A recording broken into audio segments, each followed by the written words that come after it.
In early 2020, the first signs of COVID-19 felt distant in Roseville, something happening somewhere else, on the news, in big cities across the world. But then it reached California only weeks after Connor's birthday. At first, there were small changes. Hand sanitizer appearing everywhere. Teachers talking about extra precautions. People standing a little farther apart in grocery store lines. Then the headlines grew heavier day by day, until it wasn't a possibility anymore. It was here. Schools closed almost overnight. Practices were canceled. Streets went quieter. Restaurants went dark except for takeout signs in the windows. The air itself seemed to change, tense, uncertain, strange in its silence. Inside the yellow house, life tightened inward. Amber stalked the pantry like she was preparing for another kind of emergency, one her body remembered too well. Josh watched the news more than he wanted to admit. Connor tried to act like it was all temporary, like it would blow over in a few weeks, but even he started to feel the weight of it. Ethan complained about online school and missed his friends. And at night, when the house was quiet, the four of them sat together in the living room more often than they ever had before, sometimes talking, sometimes not. COVID changed everything. But for the Parkers, it also did something unexpected. It slowed the world down long enough for them to stay close, to heal in small, ordinary moments, to become a family in a year when the rest of the world was falling apart. Back at the police station in Roseville, the case is reopened, this time with fresh eyes and renewed urgency. Files that have gathered dust for years are pulled from storage and spread across desks. Timelines are redrawn. Old assumptions are questioned. Cooper and Carter have to be found as quickly as possible. There is a general consensus now. If Connor survived, the odds are strong that his brothers did too. The theory shifts. Investigators are no longer looking for three boys taken together and kept together. They are looking for children who may have been separated, placed alone, or perhaps as a pair. Holloway reads report after report. Boys found wandering. Boys left at hospitals, police stations, churches. Children with no records, no history, no names that could be traced back far enough. Some were adopted. Some moved through foster systems. Some disappeared again. Each file feels like it could be them. Connor had been found states away, in Ohio, of all places.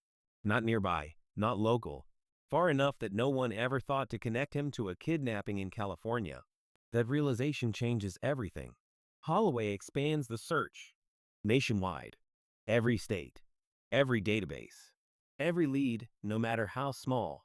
He knows now that distance means nothing. 10 years ago, someone went to great lengths to make sure these boys would never be connected to each other, or to the life they were taken from. Somewhere out there, Cooper and Carter are growing up under different names, different circumstances, unaware that one of them has already been found. Holloway closes another file and reaches for the next. This time, he knows what he's looking for. The year passed quickly. A year where everything was changed and the world almost stood still. Connor turns 15. Roseville becomes home in a way he never expected it to. Not because it is perfect, but because it is his. He realizes one day that he didn't just get the adoptive family he once dreamed of. He was found by his real parents. By Amber and Josh. By the life that was taken from him and somehow waited anyway. And he didn't just gain one brother. He gained three, although two were still missing.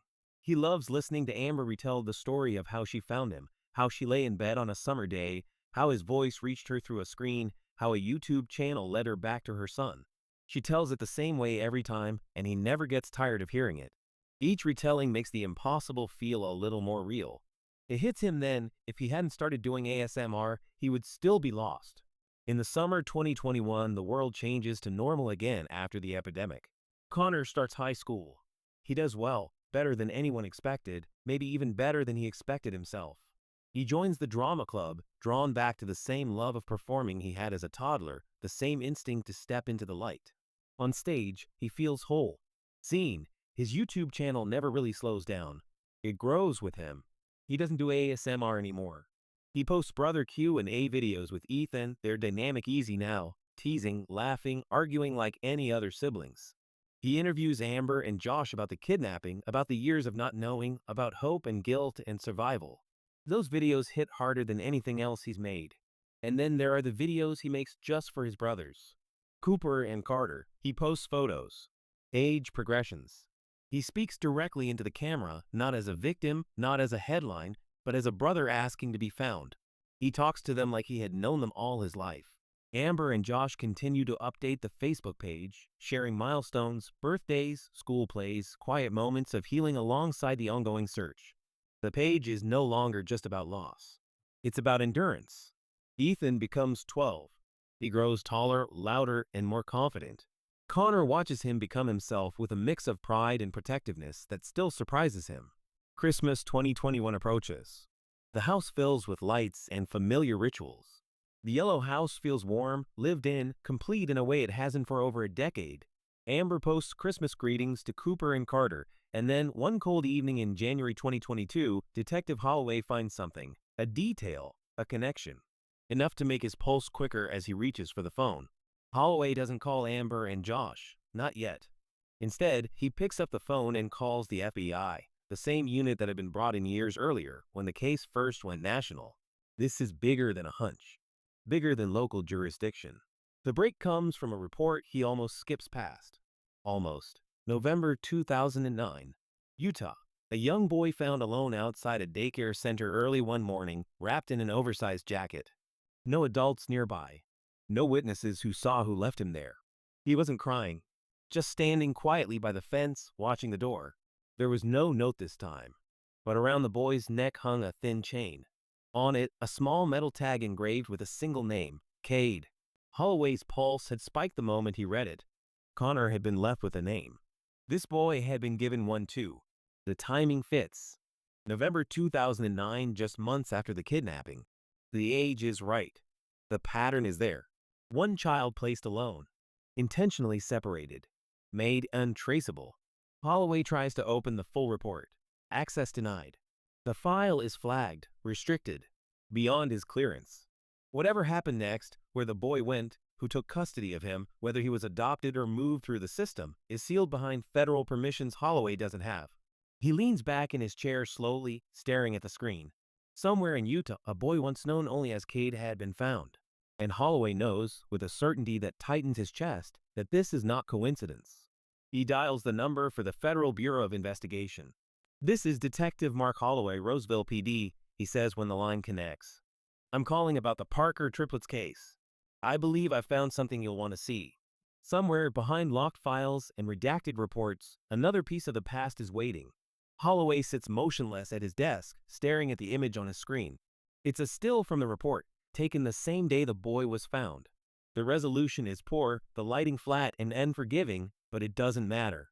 The resemblance cuts through every technical flaw.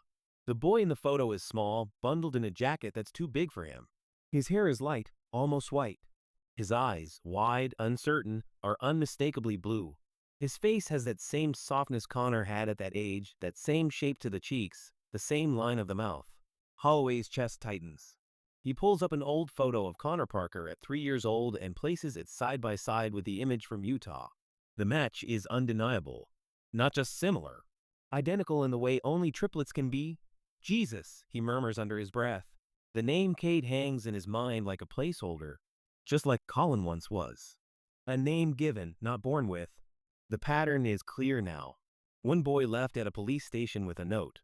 One boy left at a daycare with a name around his neck. Separated. Scattered. Hidden in plain sight. Holloway leans back slowly, the chair creaking beneath him. There is no doubt left. The boy in the photo isn't just like Connor Parker. He is one of the Parker Triplets. Cooper or Carter, alive. Somewhere beyond sealed files and restricted access, another son of Amber and Josh Parker has been waiting, just as Connor once did, to be seen for who he really is. It takes hours, 2 calls, and a favor Holloway knows he'll owe for the rest of his career, but eventually the line connects. Agent Rebecca Lang, a woman's voice says on the other end. Calm. Guarded. Holloway straightens in his chair. "Mark Holloway, Roseville PD, Parker Triplets." There is a pause. Not confusion. Recognition. "I remember the case," Lang says. "What did you find?" Holloway tells her about the Utah report. November 2009. The boy. The necklace with the name Cade. The photograph. He doesn't exaggerate. He doesn't need to. When he finishes, the silence stretches longer this time. "That file is flagged for a reason," Lang says finally.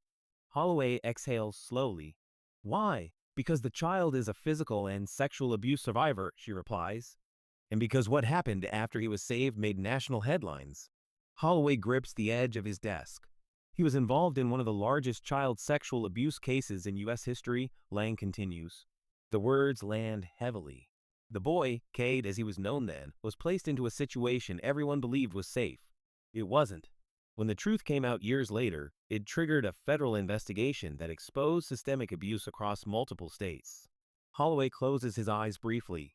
After that, Lang says he was given a new identity, full federal protection, new name, new records, everything. The file was sealed to keep him safe. Holloway swallows. He's alive. Yes, Lang confirms. Holloway thinks of Connor, of the YouTube video, of how close they came to missing him forever. We have a confirmed match now, Holloway says.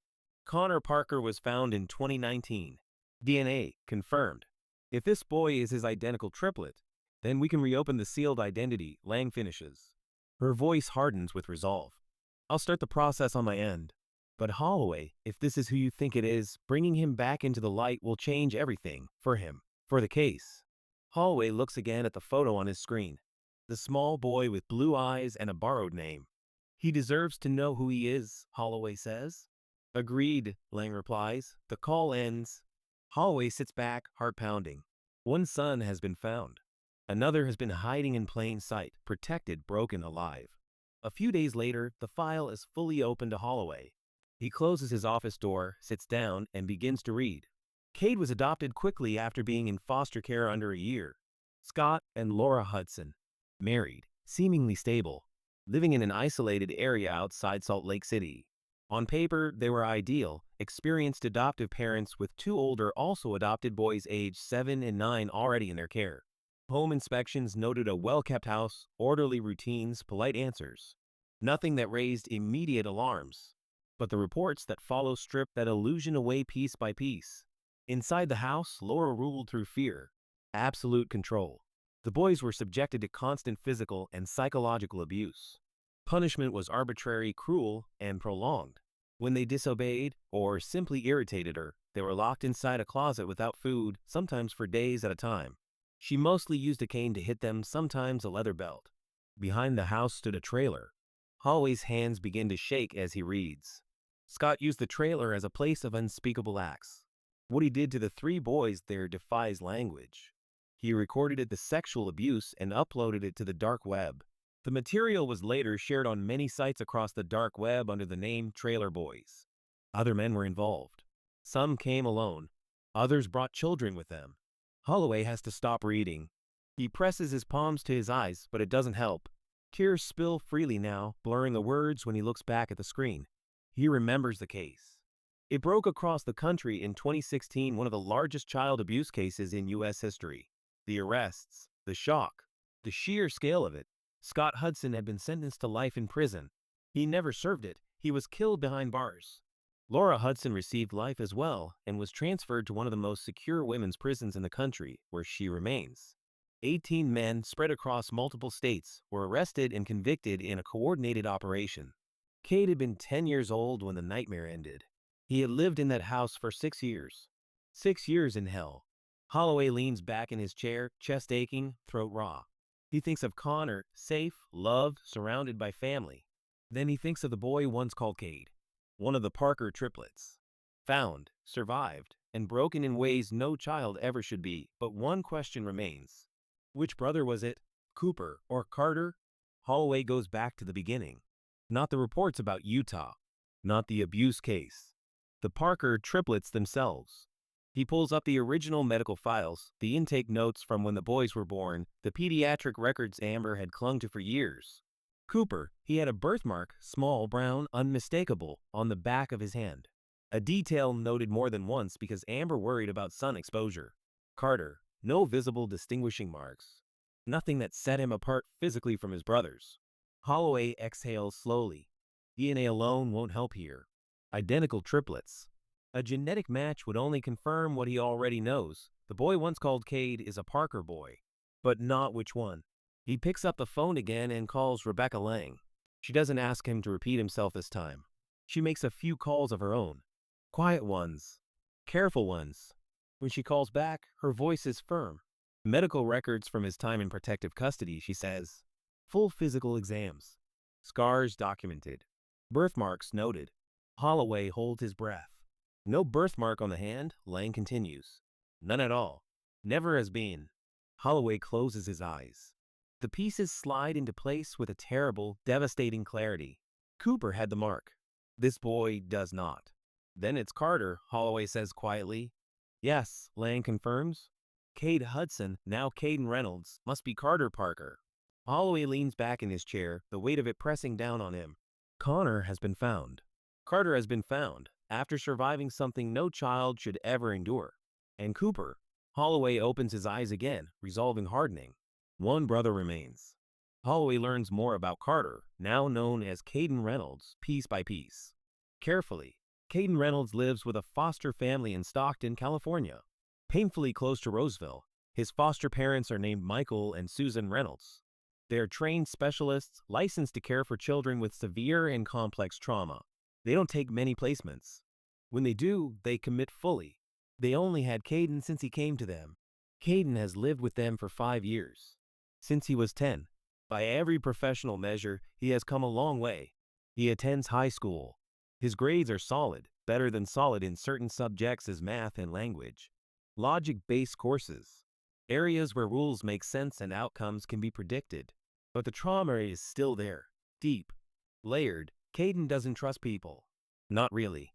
He doesn't tolerate physical contact. No hugs, no reassuring hands on his shoulder. Even accidental touch makes his body stiffen. He keeps his distance instinctively, like a reflex he never learned to turn off. He is quiet and withdrawn. He hides behind long bangs that fall into his eyes and almost always wears a cap pulled low, as if anonymity itself is armor. He doesn't linger in hallways. He doesn't socialize after school. His routine is precise. School. Straight home. No deviations. At home, he retreats into games. Mostly League of Legends. He's exceptionally good, strategic, patient, and analytical. In the game, the world makes sense. Actions have rules. Numbers behave. Outcomes can be calculated. Numbers saved him once. Holloway reads the psychological notes slowly, his jaw tight. During the years of abuse, Caden survived by counting in his head. Eyes closed. Numbers repeating. Sequences. Patterns. Anything to leave his body without leaving it completely. It worked. It kept him alive.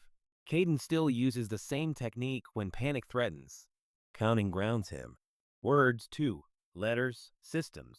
Structures that don't lie and don't hurt. He is an only child now by choice as much as circumstance. Quiet, careful, guarded.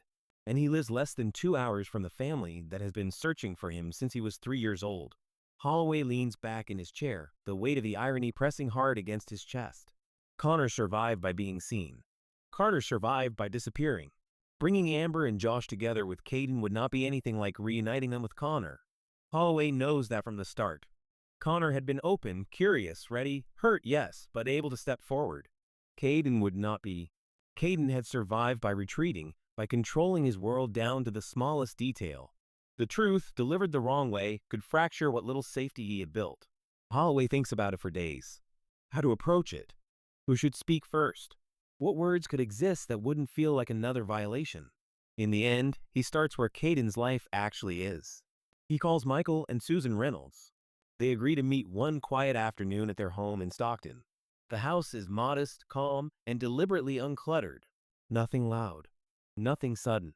It feels like a place designed to breathe slowly. Holloway sits with them at the kitchen table and tells them everything. About the Parker Triplets. About Connor. About the Utah report. About DNA and birthmarks and names that were never meant to last.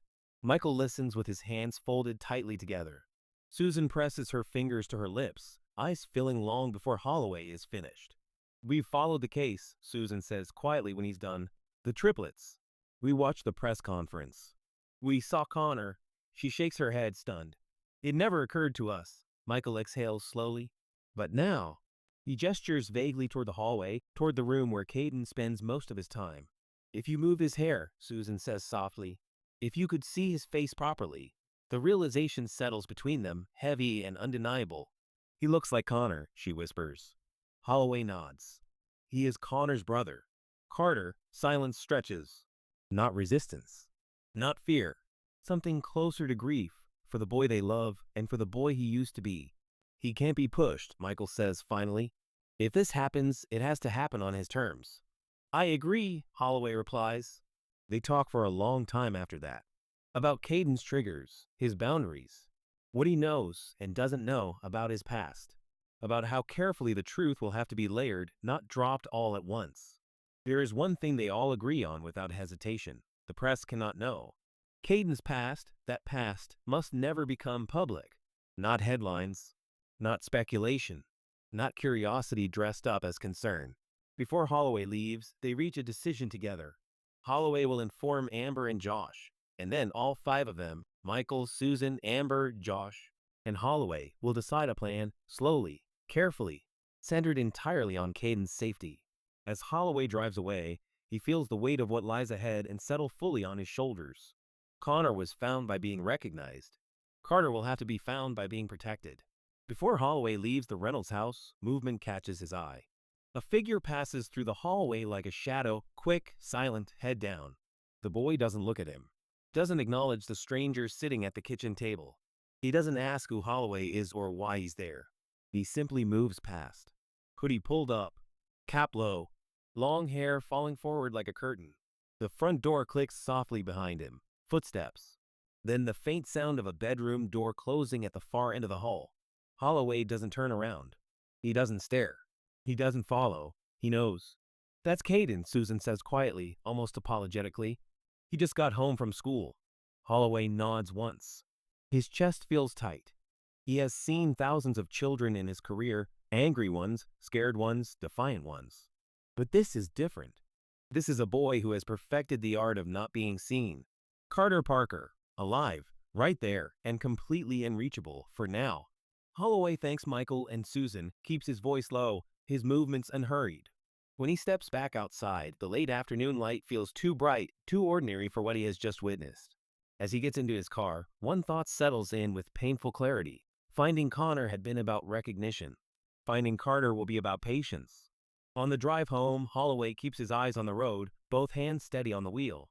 The sun is sinking low, the sky streaked with orange and gray, but he barely notices. He dials Amber's number. She answers quickly. Mark? Hi, Amber, he says gently. I'm calling because I have news. There's a sharp intake of breath on the other end. About the boys? Holloway pauses. Yes, but it's not something I want to explain over the phone. Silence stretches, thick with hope and fear. Is it bad news? Amber asks quietly. No, Holloway says at once. It's important news. Sensitive. I want you and Josh to hear it properly. Another pause. Then, okay, she says. When? Can you both come to the station tomorrow? Morning, if possible. We'll be there, Amber replies without hesitation. We'll be there. They hang up. Holloway exhales slowly, gripping the steering wheel a little tighter. Tomorrow will change everything again. One son has come home. Another is within reach. The next morning, Amber and Josh arrive at the station together. They walk in close, Josh's arm wrapped tightly around Amber's shoulders, as if letting go for even a second might cause her to shatter. Both of them look exhausted, hope and fear etched deeply into their faces. Holloway meets them in the lobby and leads them down a quiet hallway to a small, private room. He closes the door gently behind them. No one sits right away. Holloway takes a breath. Thank you for coming in. I know this is hard. Josh nods once.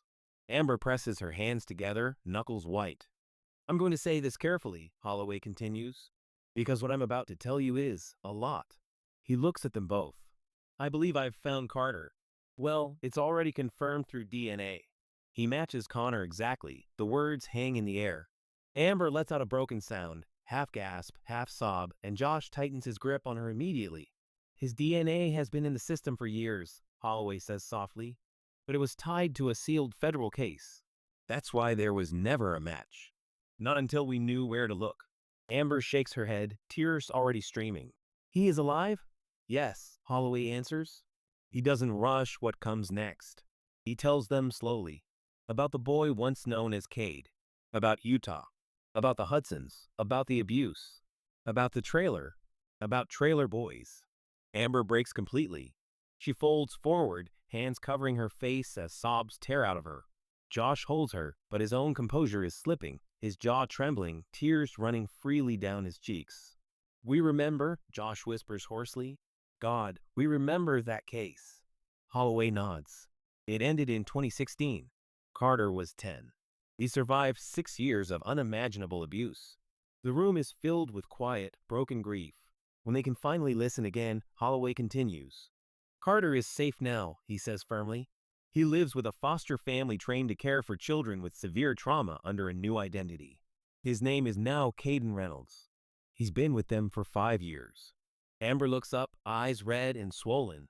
"Does he know who he is?" Holloway shakes his head. "Not yet." Josh swallows hard. "Where is he?"